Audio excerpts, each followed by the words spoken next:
ওকে গাড়িতে তুলে কোমরে একটা কাপড়ের বেল্টের মধ্যে থেকে রিকভার হলো প্রচুর সোনা, কোটি কোটি টাকার সোনা। My god, she will like understand, উনি বুঝবেন আমি কে বলছি। কখনো 24 ঘন্টার উপরে ওদের কাজ করতে হয়। ওরা একটা কেস ক্র্যাক করার জন্য ওরা 4-5 দিন মানে অফিসে থাকে, পুলিশ অফিসে থাকে, বাড়ি যায় না। তো খুব মানে ওদের ডিফিকাল্ট লাইফ। আর থ্রু মারদানি মহিলা পুলিশ অফিসারদের কি লাইফ, কি চ্যালেঞ্জেস থাকে, এই ছবিটা থ্রু আমি পোর্ট্রে করতে চাইছি। তুমি পুলিশ অফিসারের কথা বললে, আমাদের সাথে আছেন Sudeshna Sengupta. He is a revenue intelligence officer, আর উনি বর্ডারে থাকেন। বর্ডারে সমস্ত স্মাগলিং কেসেস, মার্ডার কেসেস, সমস্ত কিছু উনি একা হ্যান্ডেল করেন। So true life Mardaani, true life. আমি একটা story, real life story share করতে চাইছি। একবার শিয়ালদা স্টেশনে আমরা গেলাম, গ্রুপ অফ অফিসার্স, তার মধ্যে সবাই আলাদা হয়ে গেল। তো আমাকে বলা হলো কাপল সেজে আমরা যাচ্ছি, উই টু ওয়ে টুগেদার, আমরা আরেকজন কালিগ, আর বাদ বাকি অফিসাররা ভাগ হয়ে গেল। তারপর আমাদের তো নারেশন আগে থাকে না, ব্রিফিংটা অনেক পরে হয়।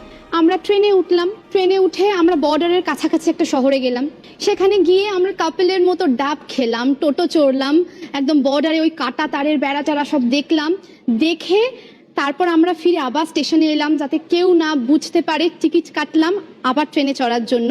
আমাদের কাছে ইনফরমেশনটা ছিল যে ওইখান থেকে যে ট্রেনটা ছাড়বে তাদের দুজনের ছবি দেওয়া ছিল, সেইটাকে ম্যাচ করে তাদের ফলো করে যেতে হবে। আমাদের আরো বড় টিম ছিল, পরের স্টেশনে ছিল, তারপরের স্টেশনে ছিল। তারা ট্রেনে উঠলে তারপর we will strike the operation. এবার আমরা প্ল্যাটফর্মে চিনে ফেললাম, কিন্তু কাছাকাছি যাওয়া যাবে না, একটা সিট বাদ রেখে আমরা বসলাম। আমাদের পাবলিক সেফটিটা দেখতে হয়। আইডেন্টিফাই করার পর আমি একটু ভয় পেয়ে গেলাম, বিশাল চেহারা। তো তারপরই মনে হলো যে we are stronger than him. Absolutely. একটা দুটো স্টেশন পর আস্তে আস্তে টিমটা বাড়লো।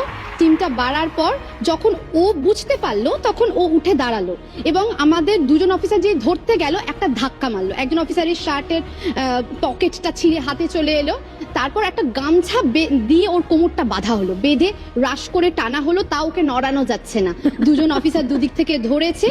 তারপর নামিয়ে যখন অন্য অফিসারদের সাহায্যে আমাদের গাড়ি দাঁড়িয়েছিল, ওকে গাড়িতে তুলে কোমরে একটা কাপড়ের বেল্টের মধ্যে থেকে রিকভার হলো প্রচুর সোনা, কোটি কোটি টাকার সোনা। মাই গড, একটা খুব ইম্পর্টেন্ট কোয়েশ্চেন জিজ্ঞেস করবো। নিশ্চয়ই। তুমি মারদানি তো দেখতে যাবে তো? হ্যাঁ, নিশ্চয়ই দেখতে যাব, নিশ্চয়ই দেখতে যাবে এবং সবাইকে বলবো। শুধু ও কেন, সবাই দেখতে যাবে, কারণ আমরা খুব রিলেট করতে পারি তো ছবিটা দেখতে দেখতে, মানে আগের ছবিটা দেখতে দেখতে আমার চোখে জল এসে যায়। হ্যাঁ, কেন কি এই যে ছবিটা সৌরভ, অনেস্টলি এটা না পুরো মানে নেশনের জন্য, আমাদের ইন্ডিয়াতে যা যা জিনিস হয়, মানে যে রিয়েলিস্টিক কেসেস হয়, ওটার উপরই ইন্সপায়ার্ড আমাদের এই গল্পটা।